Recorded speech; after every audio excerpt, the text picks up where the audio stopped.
Hello বন্ধুরা, আমার একটা নতুন ভিডিওতে আপনাদের সবাইকে স্বাগত জানাই। একটা খুবই ইম্পোর্টেন্ট টপিক নিয়ে আপনাদের সঙ্গে আমি আলোচনা করব। তো আপনাদের কিন্তু অনেক কোয়েরি থাকে এই বিষয়ের ওপর বা অনেকেই অনেক কিছু মনে করেন। তো সেটাই আপনাদের সঙ্গে আমি আলোচনা করব এবং ক্লিয়ার করার চেষ্টা করব। আর বিষয়টা আমি একটু বলে রাখি। আপনাদের কিন্তু অনেকের জানার ইচ্ছে থাকে যে ওয়েস্ট বেঙ্গল গভর্নমেন্ট যে সমস্ত ডাক্তারবাবুরা আছেন তাদের স্যালারি বা পে স্ট্রাকচার কেমন হয় বা তারা কীভাবে প্রমোশন পেয়ে থাকে, বা তাদের যে ইনক্রিমেন্ট বলি বা স্যালারি কীভাবে বৃদ্ধি পায় সেই বিষয়ে আমি আলোচনা করব। এর সাথে সাথে আমি একজন ওয়েস্ট বেঙ্গল গভর্নমেন্ট ডাক্তার হতে গেলে তাকে কতগুলো পথ অতিক্রম করে সেখানে আসতে হয়, বা একজন ডাক্তার হওয়ার পরেও তার কী কী স্টেপ থাকে, বা কী কী হার্ডেলগুলো তাকে পেরোতে হয় সেগুলো নিয়ে আমি একটু আলোচনা করব। তো আপনারা সবাই ভিডিওটি প্রথম থেকে শেষ পর্যন্ত দেখুন। আশা করি সমস্ত ডাউট আপনাদের ক্লিয়ার করতে পারবো। আর এটা হচ্ছে একটা আপনাদের পে স্লিপ, যেমন আপনাদের ওয়েস্ট বেঙ্গলের আদার্স গভর্নমেন্টের এমপ্লয়িদের যেমন পে স্লিপ থাকে, সেইরকমই একটা পে স্লিপ। আমি কিন্তু সমস্ত ডিটেলস যেগুলো আছে সেগুলো আমি হাইড করে দিয়েছি। আর এখানে নর্মাল তার বেসিক থেকে শুরু করে আদার্স যে সমস্ত অ্যালাউন্সগুলো পায় সেগুলো মেনশন করা রয়েছে, এবং এটা নিয়ে আমি শেষে আলোচনা করব। তার শুরুতে আমি আলোচনা করব যে একজন ওয়েস্ট বেঙ্গল গভর্নমেন্ট ডাক্তার হতে গেলে তাকে সে কীভাবে সেই জায়গাটায় আসতে পারে, বা কেউ কীভাবে একজন ওয়েস্ট বেঙ্গল গভর্নমেন্ট ডাক্তার হতে পারে। তো সেটা নিয়ে এখন আলোচনা করব। তারপরে আমি স্যালারি স্ট্রাকচার নিয়ে বলবো, এবং এখানে কতগুলো স্টেপ থাকে সেই স্টেপগুলো আপনারা একটু খেয়াল করবেন। তো চলুন আমরা একটা রাফ পেপারে সেই জিনিসটা একটু দেখে নিই।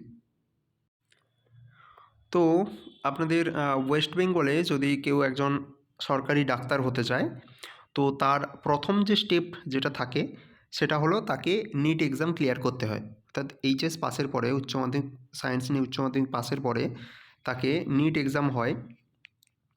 সেই নিট এক্সাম তাকে ক্লিয়ার করতে হয়। এই নিট এক্সাম যদি ক্লিয়ার করতে পারে তাহলে সে এমবিবিএস নিয়ে ভর্তি হতে পারে। এরপরেই সে এমবিবিএস নিয়ে ভর্তি হতে পারে। বিভিন্ন যে মেডিকেল কলেজগুলো থাকে সেই মেডিকেল কলেজে তারা এমবিবিএসে ভর্তি হতে পারে। এবার কেউ কেউ প্রথম বছরই ফার্স্ট চান্সে নিট ক্লিয়ার করে দেয় এবং এমবিবিএসে ভর্তি হয়। কেউ 2-3 বছর ট্রাই করে, তারপরে এমবিবিএস পায়।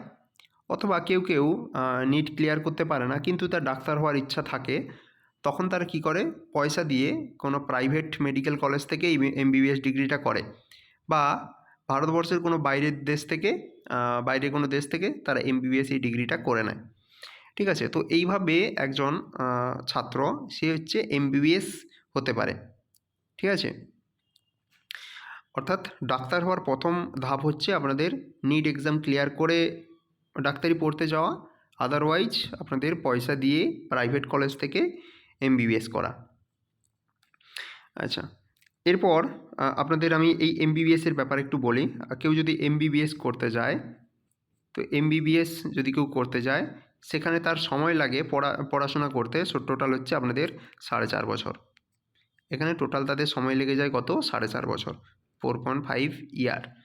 যেখানে একজন এইচএস পাসের পরে জেনারেল ডিগ্রি কলেজে ভর্তি হয়, সেখানে তাদের একটা গ্র্যাজুয়েশন ডিগ্রি নিতে 3 বছর টাইম লাগে, এবং সেটাই এমবিবিএস অর্থাৎ এই যারা ডাক্তারি লাইনে আসে তাদের কমপ্লিট করতে টোটাল 4.5 বছর লাগে। একটা মেডিকেল কলেজে তারা 4.5 বছর ধরে এই এমবিবিএস ডিগ্রিটা করে। এরপর 4.5 বছরের পর ওই ক্যান্ডিডেটটা বা ওই স্টুডেন্টটাকে 1 বছর ওই মেডিকেল কলেজে ইন্টার্নশিপের কাজ করতে হয়। তাহলে 4.5 বছর প্লাস 1 মানে 5.5 বছর। 1 বছর তাকে ওই কলেজেই ইন্টার্নশিপের কাজ করতে হয়। ঠিক আছে? আমি এরপরে অবশ্যই জুনিয়র ডাক্তার, যে জিনিসটা আপনাদের এই রিসেন্ট নির্ভয়া যে কেস গেল এখানে উঠে এসেছে, তো অনেকেরই কোশ্চেন থাকে যে জুনিয়র ডাক্তার অ্যাকচুয়ালি কারা? তো সেগুলো আমি আসছি আস্তে আস্তে। তো আপনাদের এই 1 বছর ইন্টার্নশিপ হয়। যখন কেউ এমবিবিএস পড়ে, সে একজন স্টুডেন্ট, সেই সময় সে কিন্তু কোনো ধরনের স্যালারি পায় না। ঠিক আছে? কিন্তু যখন এই 4.5 বছর তার কমপ্লিট হয়ে যায় এবং তারপরে সে 1 বছর ওই কলেজে ইন্টার্নশিপ করে সেই সময় কিন্তু সে একটা স্টাইপেন্ড পায় প্রায় প্রতি মাসে 30,000 টাকা মতো করে। ঠিক আছে, ওই 1 বছর সে ইন্টার্নশিপ করে এবং 30,000 টাকা করে স্যালারি পায়। ঠিক আছে, তো এইভাবে তার এমবিবিএস ডিগ্রিটা কমপ্লিট হয়। এইবার এই এমবিবিএস ডিগ্রির পরে তার অনেকগুলো উপায় থাকে। 1 নম্বর, সে ডাইরেক্ট এখান থেকে এই এমবিবিএস ডিগ্রির পরে, আমি আপনাদের বলছি, এমবিবিএস ডিগ্রি করলো তো, এই এমবিবিএস ডিগ্রির পরে আপনাদের স্পেশালিস্ট ডিগ্রি হয়। অর্থাৎ কেউ মেডিসিনের উপরে স্পেশালিস্ট হতে চায়, কেউ সার্জারির উপরে স্পেশালিস্ট হতে চায়। তাহলে সে কী করতে যায়, এমডি বা এমএস করতে যায়। ঠিক আছে, এমডি বা এমএস করতে যায়। এবার তার জন্য আবার আপনাদের এক্সাম দিতে হয়। সেখানে আপনাদের এক্সাম যেটা থাকে সেটা হলো আপনাদের নিট পিজি। ঠিক আছে, অর্থাৎ যখন নর্মাল এমবিবিএস পড়তে যায় তখন নর্মাল নিট এক্সাম, আর এমবিবিএস থেকে যখন এমডিএমএস পড়তে যাবে তখন হবে নিট পিজি। ঠিক আছে, তা পোস্ট গ্র্যাজুয়েট যেটাকে আমরা বলছি নিট পিজি ডিগ্রি। ঠিক আছে, সেখানে এমডি অর্থাৎ ডক্টর অফ মেডিসিন বা মেডিসিন অফ সার্জারি এটা তারা করতে যায়। ঠিক আছে, আচ্ছা, এবার আমি বলি একজন কিভাবে সরকারি ডাক্তার হতে পারে। এই এমবিবিএসের পরেই, এমবিবিএস ডিগ্রিটা লাভের পরেই এমবিবিএস করলো, তারপরে ইন্টার্নশিপ করলো, তারপরেই কিন্তু একজন সরকারি ডাক্তার হতে পারে। তার কিন্তু এই এমডি বা এমএস ডিগ্রিটার দরকার নেই, সে পরেও এটা করতে পারে। তো কি হয়, সরকার থেকে জিডিএমও নোটিশ বেরোয়। এই জিডিএমও কি, জিডিএম হচ্ছে জেনারেল ডিউটি মেডিকেল অফিসার। ঠিক আছে, আগে পিএসসি অর্থাৎ West Bengal public service commission এই জিডিএমও নোটিফিকেশান বের করতো। সেই জিডিএমওর আপনাদের নোটিফিকেশানের থ্রুতে আপনাদের এই এমবিবিএস যারা কমপ্লিট করেছে তাদের ইন্টারভিউ হয়। সেই ইন্টারভিউতে পাসের পরে তারা এই জিডিএমও পোস্টে জয়েন করে, অর্থাৎ এখানের পরেই তারা একদম সরকারি যারা ডাক্তার সেখানে চলে আসে। ঠিক আছে, আমি কি বললাম, তাহলে এমবিবিএস করলো, এমবিবিএস হলো, এমবিবিএসের পরে কি করবে না, সরকার পিএসসি নোটিফিকেশান বের করে জিডিএমওর এবং ইন্টারভিউয়ের মাধ্যমে এই এমবিবিএস করা ছাত্রটা এবার জিডিএমও হয়ে যায়।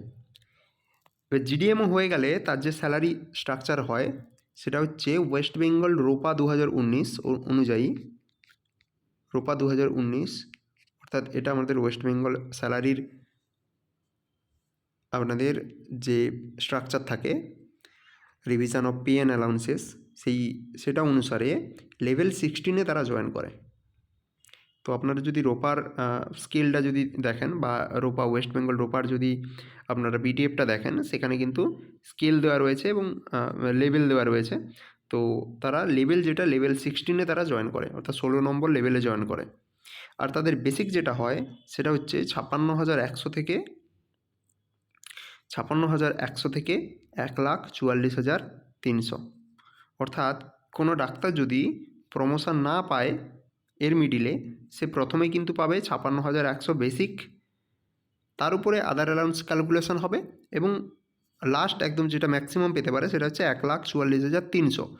যদি এর মাঝে কোনো ধরনের প্রমোশন না হয়, সে যদি নর্মাল ইনক্রিমেন্ট পেয়ে যায়, তাহলে তার আপনাদের স্যালারি স্ট্রাকচার হবে এমন। অর্থাৎ কেউ ডাক্তার যদি জয়েন করে, সে ইনিশিয়াল যেটা পাচ্ছে সেটা হচ্ছে 56,100 বেসিক। এর উপরে এবার ডিএ অর্থাৎ ডিএনএস অ্যালাউন্সেস এবং এইচআরএ 12%, তার সঙ্গে আপনাদের মেডিকেল 500, কেউ যদি মেডিকেল অ্যালাউন্সেস মানে না নেয় আর কি, হেলথ স্কিমে না থাকে। তো সেই মতো কিন্তু সে শুরুতেই 65,000 টাকা মতো পায়। ঠিক আছে, সে 65,000 টাকা মতো পায়। তো এটা হয়ে গেল সে জিডিএমও। হ্যাঁ, আগে পিএসসি এই রিক্রুটমেন্টটা করতো, এখন ডব্লিউএইচআরবি অর্থাৎ হেলথ রিক্রুটমেন্ট বোর্ড, এখান থেকে কিন্তু এই জিডিএমও নোটিশ বের হয়। ঠিক আছে, জিডিএমও নোটিশ বের হয়। এইভাবে কিন্তু একজন ছাত্র সে হচ্ছে সরকারি ডাক্তার হতে পারে।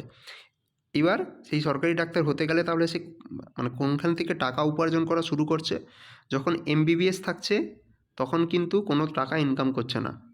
যখন ইন্টার্নশিপ করছে ওই কলেজে 1 বছরের, তখন কি করছে, তখন সে 30,000 টাকা করে স্টাইপেন্ড পাচ্ছে।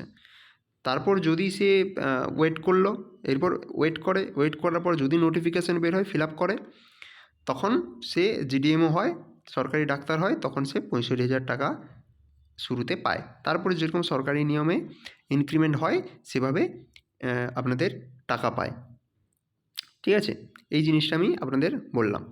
এইবার যদি জুনিয়র ডাক্তারের কথা বলি, অর্থাৎ জুনিয়র ডাক্তার কাকে বলে?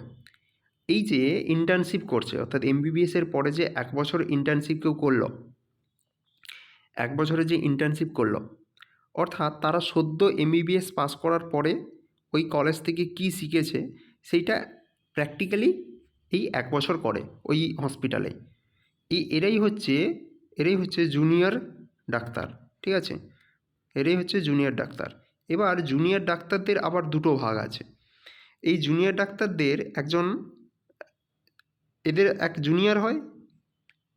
জুনিয়র হয়, আবার এদের সিনিয়র হয়। এবার জুনিয়র কারা? এই যারা ইন্টার্নশিপ করছে এরা হলো জুনিয়র। এরপর আমি বলছিলাম যারা সরকারি এই জিডিএমও পোস্টে পেল না, তো হচ্ছে জিডিএমও নোটিফিকেশান বেরোলো না, কেউ এই লাইনে গেল না, সে কী করবে? নিট পিজি দিয়ে, মানে এই ইন্টার্নশিপের পরে বললাম যে নিট পিজি দিয়ে সে চলে আসবে কিসে? সে করবে এমডি বা এমএস, সার্জারি বা মেডিসিনের উপরে সে পোস্ট গ্র্যাজুয়েট করবে। ঠিক আছে, এইটার সময় হচ্ছে 3 বছর। তাহলে এই যে করছে 3 বছর, এরাও কিন্তু জুনিয়র ডাক্তারদের মধ্যে পড়ছে। ঠিক আছে, এই 3 বছর এরাও জুনিয়র ডাক্তারদের মধ্যে পড়ছে। এই ইন্টার্নশিপ যারা করছে এরা হলো জুনিয়র ডাক্তারদের জুনিয়র, আর এই এমডিএমএস যারা করছে এরাই হচ্ছে জুনিয়র ডাক্তারদের সিনিয়র।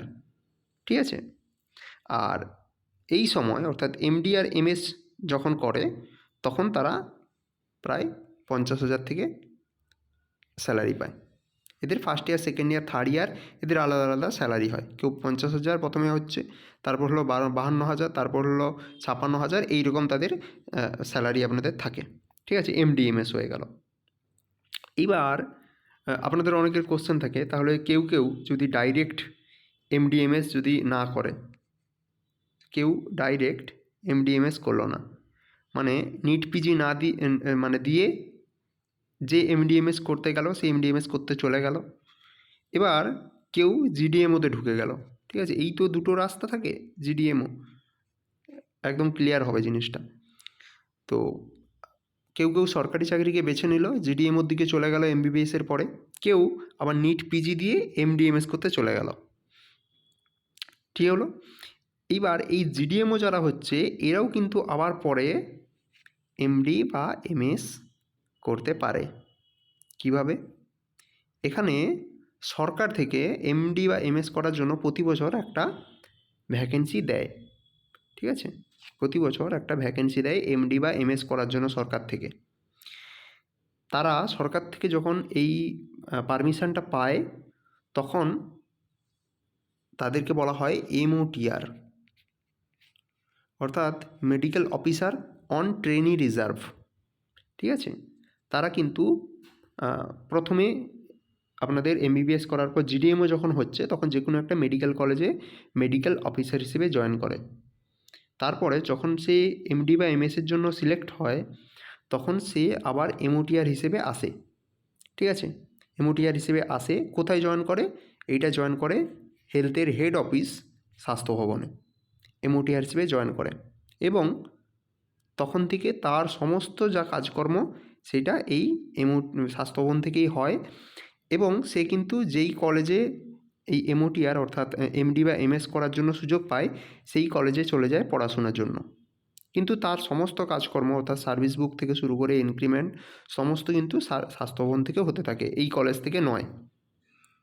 ঠিক আছে, এই এমডি বা এমএস এগুলো 3 বছরের হয়ে থাকে, অর্থাৎ মাস্টার ডিগ্রি যদি মেডিসিন বা সার্জারির উপর করে তখন 3 বছর হয়। এমডি এমএস ছাড়াও আরও একটা ডিগ্রি হয় যেটাকে বলা হয় ডিএনবি, তার ডিপ্লোমা ডিগ্রি। ঠিক আছে, ডিএনবি অর্থাৎ ডিপ্লোমা ইন ন্যাশনাল বোর্ডের জন্য এই ডিএনবি ডিগ্রি হয়, এটা হচ্ছে 2 বছরের হয়। এইবার এই এমডি ডিগ্রিটা বিভিন্ন সাবজেক্টের উপর করা যায়, যেমন গাইনোকোলজির ওপর করতে পারে, কেউ পেডিয়াট্রিক্সের ওপরও করতে পারে, কেউ অপথ্যালমোলজির ওপর করতে পারে, ঠিক আছে? এইরকম বিভিন্ন জিনিসের ওপর সে এমডি করতে পারে, আবার ডিএনবি করতে পারে, কেউ সার্জারি এমএস করতে পারে।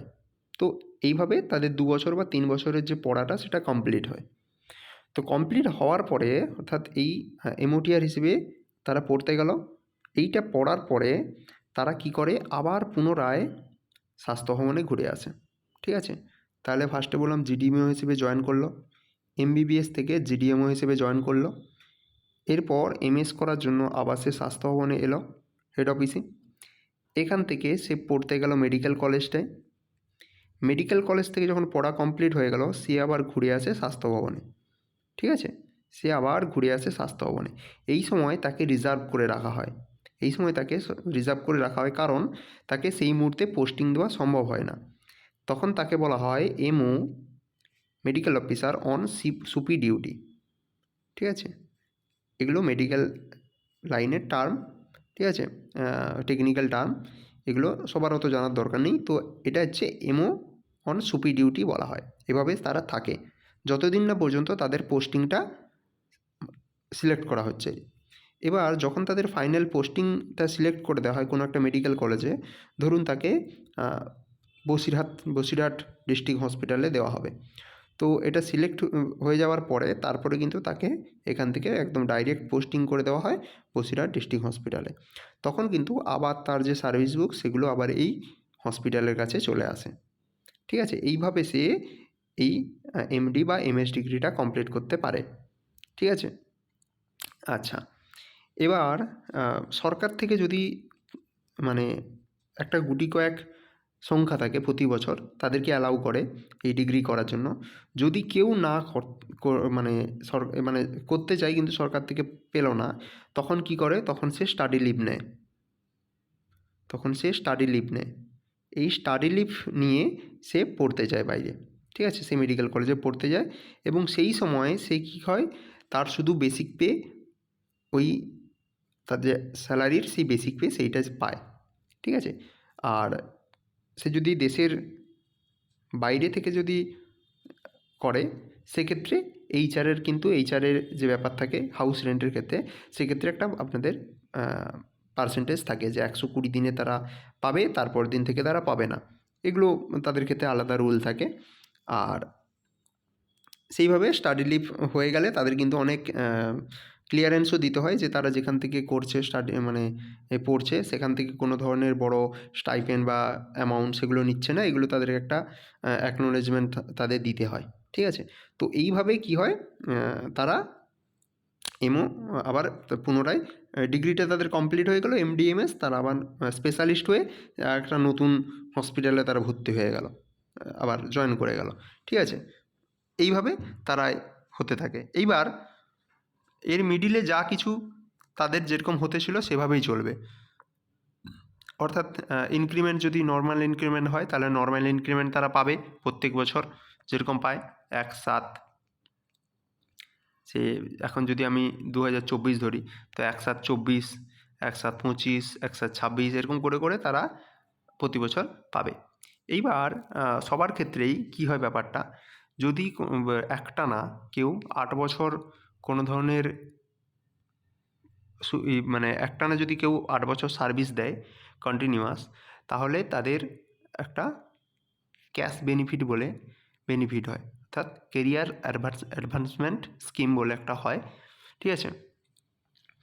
তো এই অনুসারে তাদের কী হয়, তাদের একটা প্রমোশন হয়, ঠিক আছে? ক্যাশ বেনিফিট হয়, যাকে এইটিআর ক্যাশ বেনিফিট বলা হয় আপনাদের সার্ভিসের ক্ষেত্রে। সেক্ষেত্রে কী হয়, তাদের স্যালারি যেটা হয় সেটা ফিক্সেশন হবে।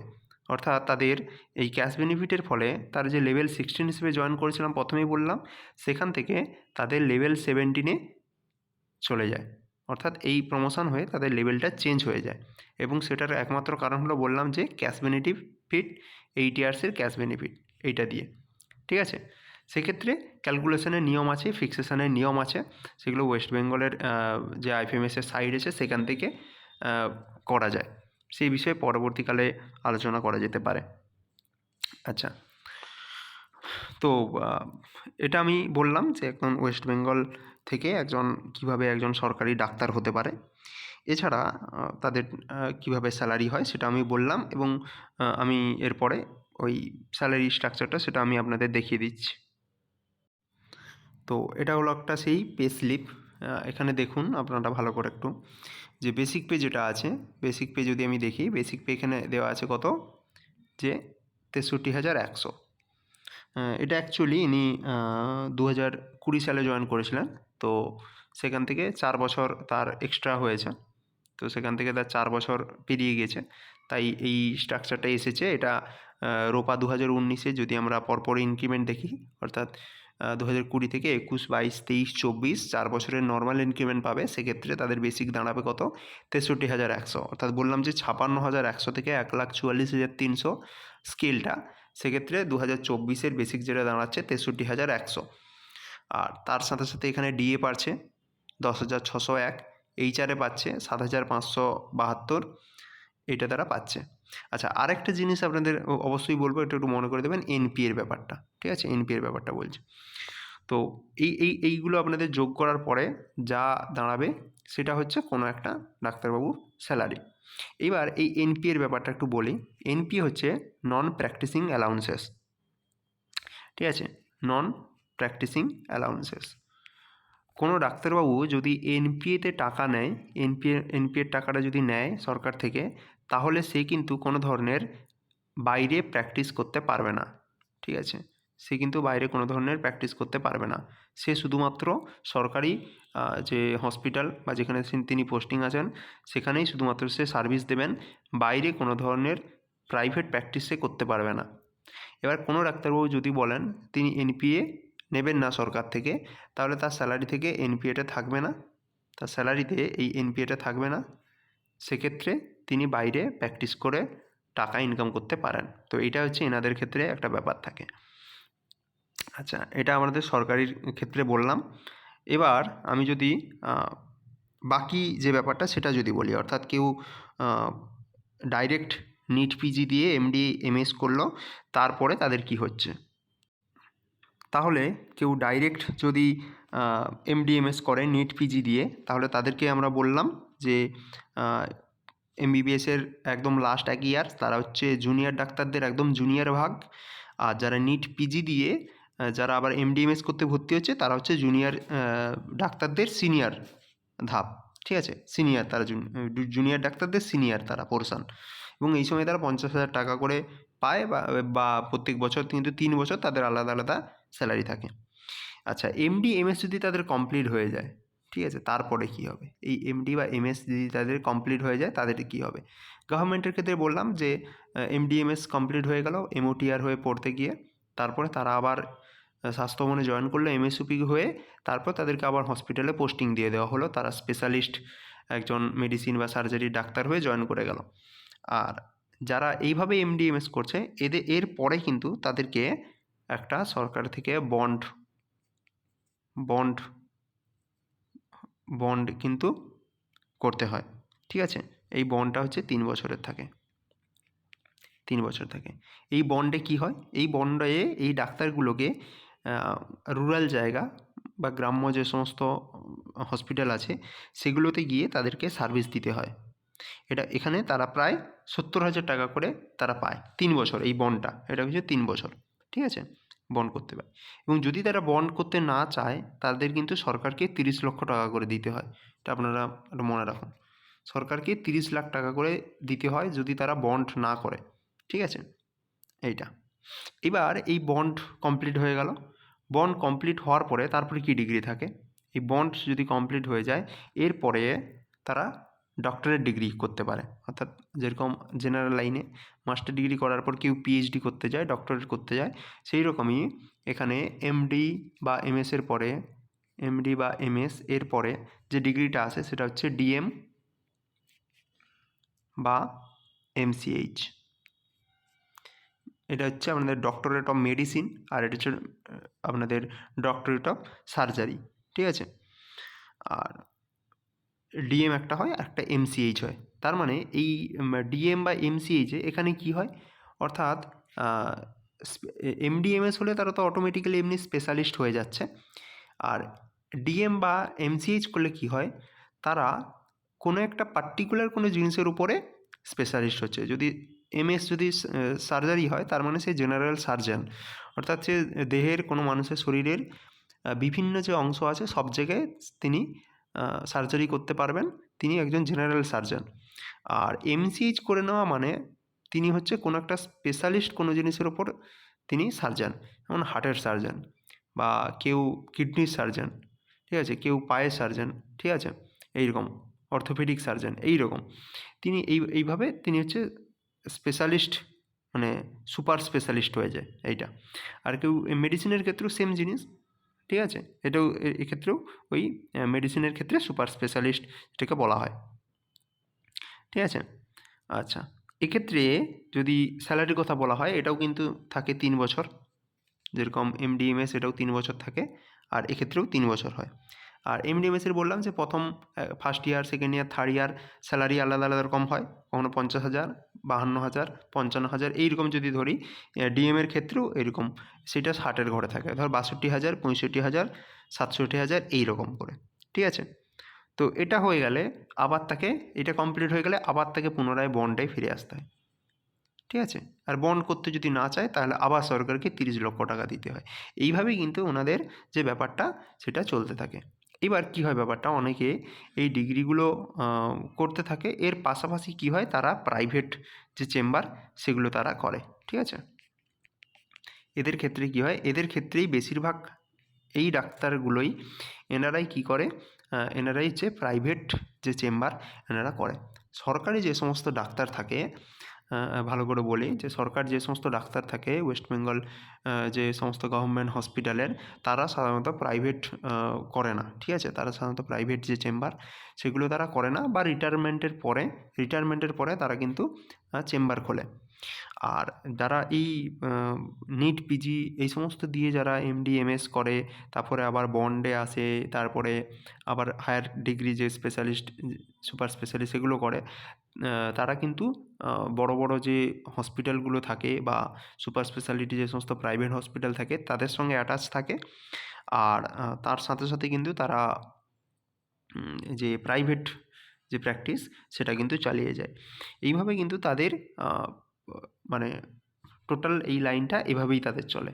আরেকটা জিনিস, কেউ আরেকটা আপনাদের লাইন থাকে এমবিবিএসের পরে, সেটা হচ্ছে আপনাদের বলছি।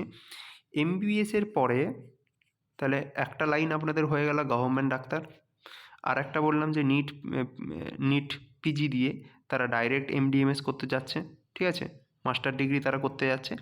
এবং আরেকটা লাইন আপনাদের থাকে, তারা হচ্ছে হাউস স্টাফ, ঠিক আছে, হাউস স্টাফ বলা হয় তাদেরকে। এবার এই হাউস স্টাফটা কি, এই হাউস স্টাফ হচ্ছে আপনাদের যখন এমবিবিএস ডিগ্রি হয়ে যায় তখন বিভিন্ন মেডিকেল কলেজগুলো থেকে এই হাউস স্টাফের জন্য নোটিফিকেশান বেরোয়, ঠিক আছে। এটা একটা টেম্পোরারি জব। এখানে কি হয়, যারা এমবিবিএস ডিগ্রি পাস করেছে বিভিন্ন কলেজ থেকে ওয়েস্ট বেঙ্গলের, তারা কি করে, এই মেডিকেল কলেজগুলোর যে ভ্যাকেন্সি বেরোয় সেগুলোতে অ্যাপ্লাই করে, এবং সেখানে যদি তারা সিলেক্টেড হয় তাহলে তারা হাউস স্টাফ হিসেবে জয়েন করে। আর এটা কিন্তু টেম্পোরারি বেসিস, অর্থাৎ কোনো হসপিটাল 6 মাস, কোনো হসপিটাল 1 বছর, এভাবে কিন্তু তারা হাউস স্টাফ রিক্রুট করে। সেখানে তাদের স্যালারি 50,000 টাকা পার মান্থ এভাবে তাদেরকে রাখা হয়, ঠিক আছে। আর এক্ষেত্রে হাউস স্টাফের ক্ষেত্রে অবশ্যই সেই নির্দিষ্ট কলেজের যদি এমবিবিএস পাস করা স্টুডেন্ট থাকে তারা অবশ্যই প্রেফারেন্স পায় আদার যে সমস্ত কলেজগুলো থাকে সেগুলোর থেকে। আর এভাবেই কিন্তু এদের টোটাল যে ডাক্তারি লাইনটা সেটা কিন্তু হয়ে থাকে, ঠিক আছে। তো আপনাদের মোটামুটি আমি একটা রাফ আইডিয়া দিতে পারলাম যে একটা পশ্চিমবঙ্গে একজন ওয়েস্ট বেঙ্গল গভর্নমেন্ট ডাক্তার হতে গেলে তাকে কতগুলো পথ অতিক্রম করতে হয়, বা কেউ যদি সরকারি ডাক্তার না হয় তাহলে সে কী কী উপায়ে লাভ করতে পারে। এবং এছাড়া বিভিন্ন আমি যে টার্মগুলো থাকে MBBS, MD, MS, house staff, junior doctor, MCh, DM, DNB degree, এই সমস্ত জিনিসগুলো নিয়েও আপনাদের আলোচনা করলাম। তার সাথে সাথে আপনারা এমওটি আর এমওসিপি এই সমস্ত কথাগুলো সম্বন্ধেও জানলেন। আর ডাক্তারদের ক্ষেত্রে এনপিএ কী হয় সেই ব্যাপারেও আপনাদের সঙ্গে আমি আলোচনা করলাম, ঠিক আছে। তো এই হচ্ছে আপনাদের এনাদের হচ্ছে স্ট্রাকচার। আর নতুন যদি কোনো কিছু আপনাদের কোয়েরি থাকে অবশ্যই জানাবেন।